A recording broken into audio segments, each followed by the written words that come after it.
orang makan sama-sama, cakap sama-sama. Siapa? Cikgu Q. Cikgu Q. Cikgu Q. Cikgu Q tu lelaki ke perempuan? Lelaki. Dia orang Cina tapi dia dah keluar sekolah. Dia pergi luar negara. China. Dia cuti ke ataupun dia pindah tempat tinggal? Dia bukan pindah. Dia macam dah tak bekerja. Serius tu?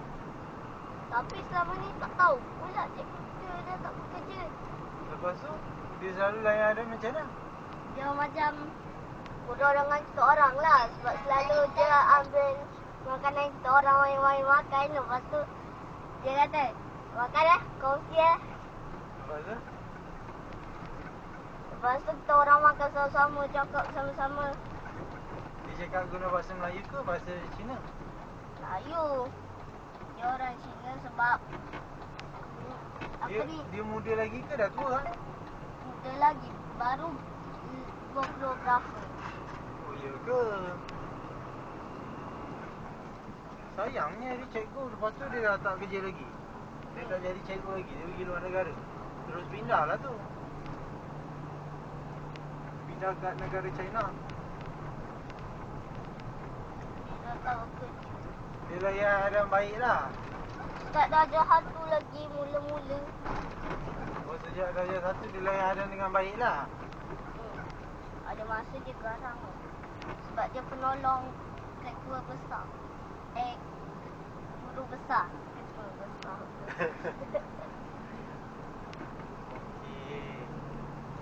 Ni Cikgu Tan ajar kita orang pendidikan jasmani dengan pendidikan kesihatan pun dah tak bekerja dah.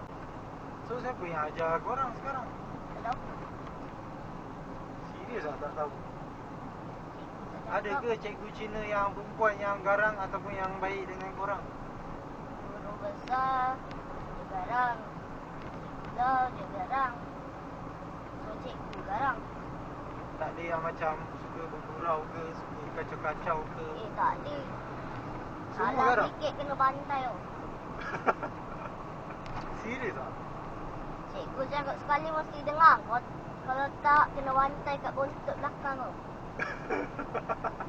Kalau saya, suka je tu. Macam tu pula. Kadang-kadang kat belakang.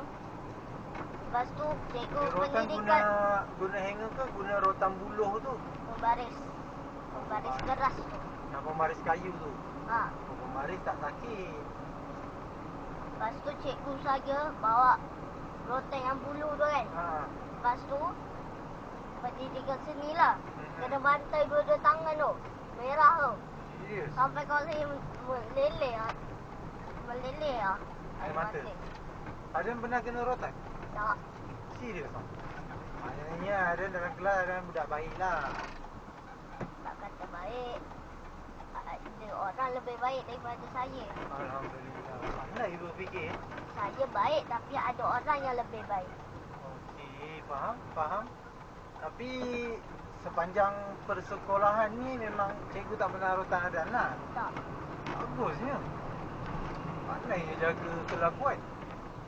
Kalau cikgu tak saya pernah marah pun, kalau cikgu saya marah pun, itu pun kalau saya cakap banyak lah. Tapi saya tak pernah marah.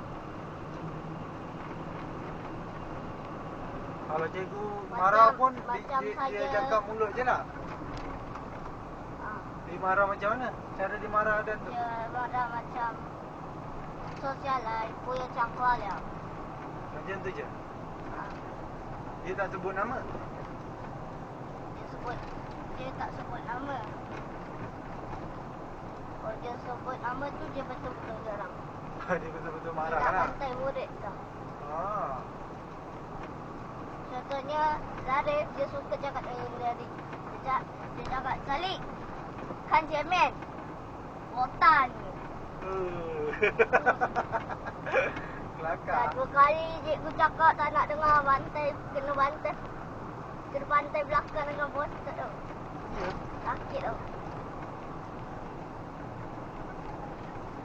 Naura, dia pun fine. Nenek dia buang lukisan seni sebab dah tak guna.